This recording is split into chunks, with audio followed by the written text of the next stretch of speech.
Здравствуйте! В эфире телеканала «Итоги дня», в студии Кристина Якупова. Коротко о темах вечернего выпуска. 4 бойцов специальной военной операции встретили в аэропорту Якутска. Более 1000 жителей Ленского района получили помощь во время визита бригады медиков из столицы. В Якутии стартовало профилактическое мероприятие «Безопасные каникулы». В Нерюнгринском районном этапе конкурса профессионального мастерства среди педагогов определили лучшего учителя. Премьера якутского фильма «Айта» прошла в Москве.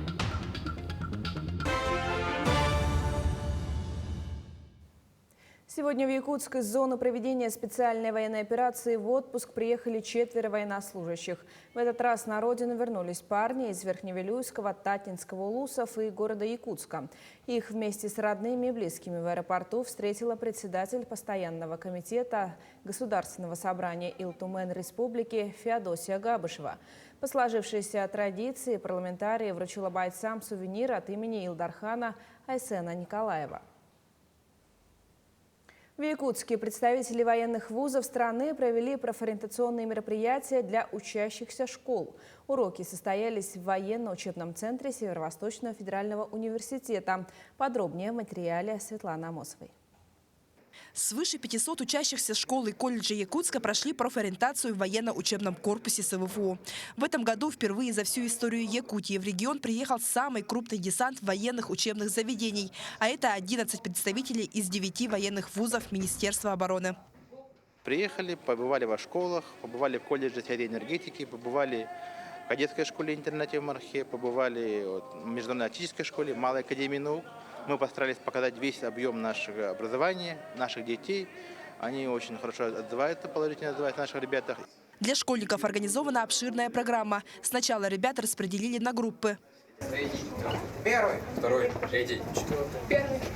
После ученики отправились по кабинетам, где их ждали офицеры, представители военных учебных заведений. Они подробно рассказали об условиях и правилах поступления в их образовательную организацию. В принципе, да, есть штатная, да, в принципе, каждое отделение для чего? Для уничтожения техники. Также параллельно проходила практическая часть. Для школьников и студентов подобрана самая универсальная программа. Тактическая инженерная подготовка, топография, ориентирование. Инструктора рассказали про оружие, экипировку и показали, как применять их на практике. Мы адаптировали его в такой полуигровой, в развлекательной такой форме, такой интересной, чтобы ребята быстро прошли, быстро потрогали все, посмотрели своими руками. Мне кажется, мы считали, что это будет интересным, важным, нужным, правильным. Для всех директоров школ Якутска также состоялась встреча с прибывшими офицерами. Им рассказали о программах обучения, престиже поступления в военные заведения. Суть проблемы в том, что республика Саха-Якутия, к сожалению, сейчас белая белое пятно на карте Министерства обороны.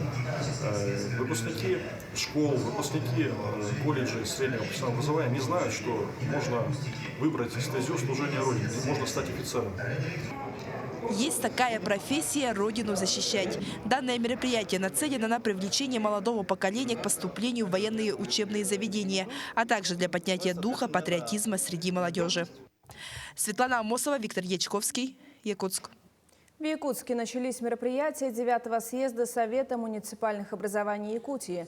В рамках съезда состоятся круглые столы на различные темы, от актуальных вопросов местного самоуправления в республике, вопросов экологии, землепользования и сельского хозяйства до вопросов образования, культуры и науки.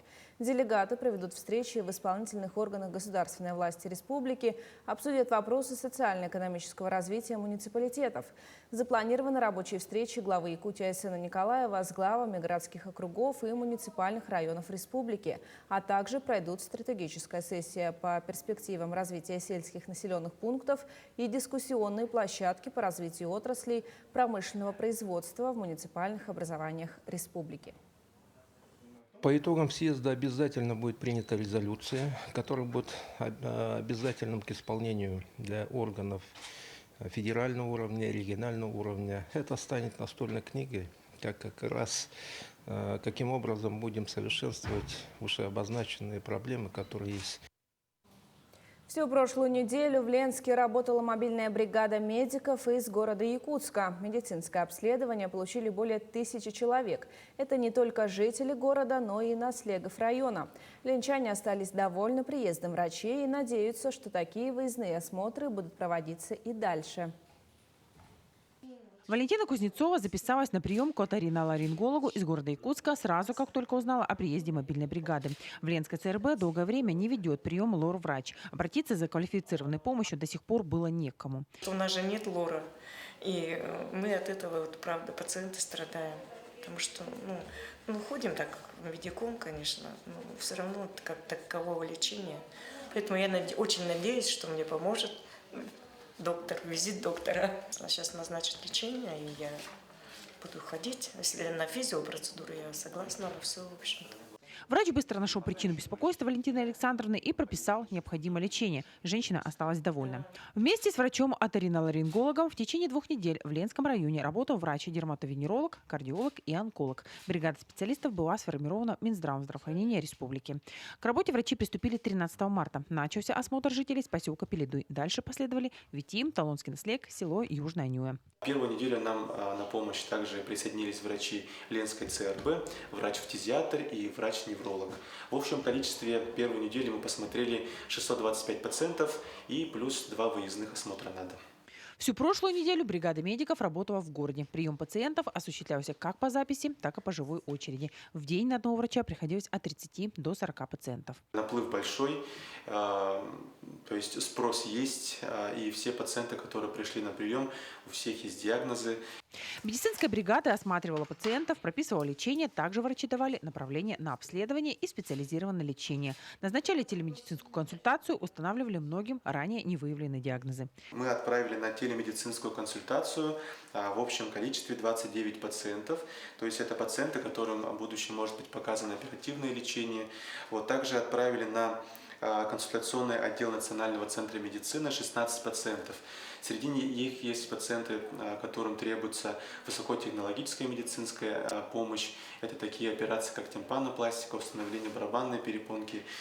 Поэтому там требуется полное обследование, поэтому мы направили этих пациентов в отдел консультации Национального центра медицины.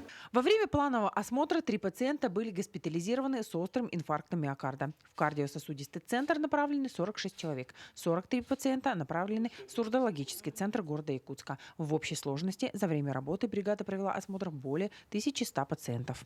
Светлана Болева, Александр Ильчук, Ленск. Муниципальные организации подключились к уборке снега в Якутске. В первую очередь снег убирают со дворов, многоквартирных домов, прилегающих территорий с риском подтопления и заниженными местами, а также с дворов семей участников специальной военной операции. Завершение работ планируется до конца этой недели. В рамках 3-месячника санитарной очистки, объявленного в городском округе город Якутск, с территории строительного округа вывезено более 18 тысяч кубометров снега. В республике проходит акция «Безопасные каникулы». В эти дни сотрудники ГИБДД совместно с уполномоченным по правам ребенка провели различные мероприятия для школьников. В том числе с 24 по 28 марта на улицах столицы проводится акция «Ребенок – главный пассажир». Сотрудники дорожно-патрульной службы особое внимание уделили наличию и правильной эксплуатации детских автомобильных кресел. Подробнее в следующем материале. Безопасность детей в автомобиле напрямую зависит от родителя. Об этом заявили сотрудники ГИБДД. Самым распространенным нарушением при перевозке детей является не отсутствие детского автомобильного кресла, а его неправильная эксплуатация. Дело в том, что иногда родители покупают автокресло, но не используют его правильно. Посадив ребенка в автокресло, не пристегивают ремнями безопасности, и это приводит еще большим травмам. И поэтому нужно обязательно посадить ребенка в автокресло, пристегнуть его ремнями безопасности, убедиться в том, что ребенок не отстегнул ремни. И тем самым мы спасем жизни наших детей. В правилах дорожного движения прописано, что пользование детским автомобильным креслом и бустером предусмотрено для детей до 7 лет. Отметим, что существуют исключения касательно детей до 12 лет ростом выше 150 сантиметров и весом более 36 килограмм. Таким детям можно ездить сзади без удерживающих устройств. Детское кресло где? Вчера катались, оставили, да. Да. По статистике, за 2022 год было зафиксировано 109 дорожно-транспортных происшествий с участием детей. В них 118 несовершеннолетних получили травмы различной степени тяжести, а 3 погибли. Это лишний раз доказывает о необходимости детских автомобильных кресел. В случае нарушения правил для водителей предусмотрены штрафы. За данное нарушение предусматривается у нас административный штраф в размере 3000 рублей согласно статьи 12.23 части 3 Кодекса Российской Федерации об административном правонарушении. Каждому стоит помнить, что ребенок учится правилам дорожного движения, беря пример с родителей и других взрослых. Пусть ваш пример учит дисциплинированному поведению на улице и на дороге не только вашего ребенка, но и других детей. Галина Чекурова, Павел Пахомов, Якутск. В травмпункт Республиканской больницы номер 2 Центра экстренной медицинской помощи обратилось около 7000 человек в этом году. Врачи рекомендуют гражданам в весенний период передвигаться мелким шагом.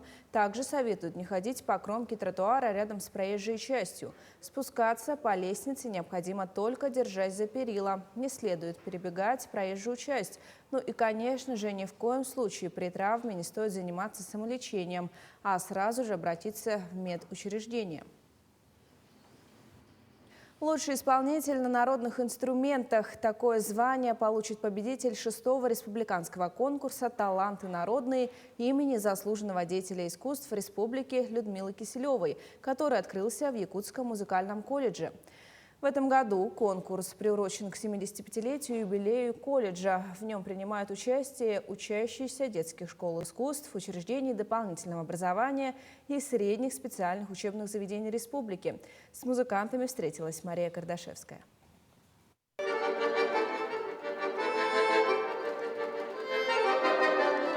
Балалайка, домра, баян, гитара. Юные дарования играют на них как профессионалы. Один из них – Максим Волков. Мальчик играет на баяне с 7 лет. За плечами 13-летнего музыканта уже не одна победа. Он заслуженно занял первое место на прошедших недавно конкурсах «Созвездие Арктики» и «Новые имена». Но на этом виртуозный баянист не планирует останавливаться. Моя мама вообще закончила тоже класс аккордеона у моего же преподавателя. И она меня привела сюда. Как-то сначала не очень хотелось, но потом как-то привык, потом хотелось очень заниматься этим. Прям мне очень понравилось, то есть извлекать звуки, что ли, то есть очень понравилось. Хочу поступать. Сначала у нас в Удане есть филиал колледжа Марка Николаевича Жиркова. Я хочу сначала его окончить, потом уже куда-то повыше. Хотелось бы, конечно, или Римского-Корского, или там уже Гнесинского. В 6-м республиканском конкурсе «Таланты народные» в этом году участвуют более 100 ребят со всей республики. В течение 3 дней юные музыканты будут прослушиваться у первоклассных профессионалов, лауреатов российских и международных конкурсов. В этом году членами жюри мы пригласили 2 наших коллег из Новосибирска, с Новосибирской филармонии и с Новосибирского музыкального училища. Это Михаил Ракин и Кузьма. Ребята согласились, мы стараемся на каждый конкурс привозить таких людей, которые имеют свой какой-то статус, какой-то опыт, определенный опыт. С каждым годом количество участников конкурса растет, что говорит о том, что возрождается интерес к народным инструментам. Мы рады, что это направление в музыке, оно крепнет, усиливается. И очень много детей сейчас именно хотят играть на народных инструментах. И этот конкурс, конечно, будет способствовать расширению репертуара, дружбе между ребятами. И желаю всем участникам всего самого доброго, победы. Каждый здесь победитель, пусть победит сильнейший. Конкурс «Таланты народные» проводится в музыкальном колледже с 2012 года. А с 2016 он носит имя Людмилы Киселевой, которая отдала всю жизнь обучению студентов в стенах родного колледжа и была инициатором конкурса, призванного раскрывать юные таланты. Мария Кардашевская, Семен Семенов, Якутск. В Нерюнгри определили лучшего учителя этого года. Традиционно в марте проводится районный этап конкурса профессионального мастерства среди педагогов. Победителем стала Любовь Матросова из гимназии номер 1. С подробностями наши коллеги. Учитель начальных классов Любовь Матросова работает в гимназии номер 1 уже 17 лет. В 2015 году принимала участие в конкурсе «Учитель года» и заняла первое место в муниципальном этапе. Сейчас с новым багажом знаний, с накопленным опытом еще раз решила проверить свои профессиональные навыки, и вновь победа. На протяжении некоторого времени я поняла, что необходимо современному ребенку для того, чтобы эти знания не проходили мимо ушей наших детей. Вот. Именно это я представила в своем мастер-классе, ступень, лестницу успеха современного урока, и какой она должна быть, какие должны быть первые 3 ступени. И отразила это и показала в своем уроке. В этом году для участия в конкурсе было заявлено 12 кандидатов из разных школ города и поселков. В финал вышли 5 человек. Мы сегодня поздравляем наших финалистов. Они действительно профессиональны, и очень приятно отметить, что среди них молодые педагоги, которые уже стаж работы у них 5 лет, но они уже себя нашли, определили и смогли уже показать, на что они способны. Это радует о том, что молодые кадры все-таки идут в образование и остаются, а наша цель – закрепить их в этой системе и дать им вот через наставничество именно путь профессионализму в этой профессии сложной. Участники провели учебное и внеклассное занятие, а также мастер-классы с индивидуальной системой преподавания. Главная тема конкурса – наставник и педагог. Что такое наставничество, как сделать эту систему более эффективной и результативной, и как она влияет на качество образования в целом в школах Нерюнгринского района.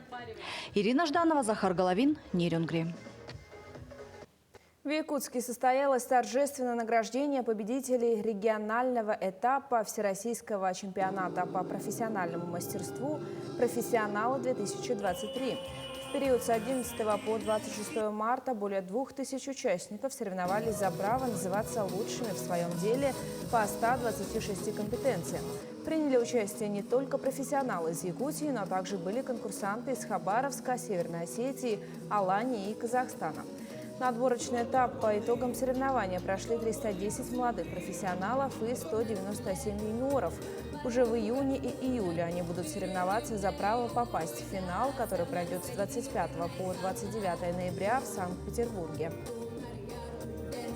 В этом году было более 2000 участников, и, конечно, собственно, это и само состязание, это общение экспертов, это возможность ребят тут увидеть друг друга, пообщаться друг с другом, проверить свои знания, свой опыт, свои практические навыки, потому что более половины экспертов, напоминаю, это представители предприятий, организаций, будущие работодатели.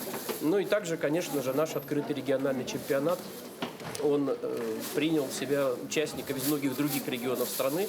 Напомню, что у нас были участники из регионов Сибири, Дальнего Востока, это и Тюмень, это и Башкортостан, это Хабаровск, это Северная Осетия, Алания. Прошла обширная программа деловая, в частности, в рамках ОРЧ мы провели межрегиональный такой чемпионат, командный проект от А до Я, Алания, Якутия. Будущее создаем мы. Деловая игра под таким девизом прошла в рамках Дня молодого избирателя среди алданских старшеклассников и студентов.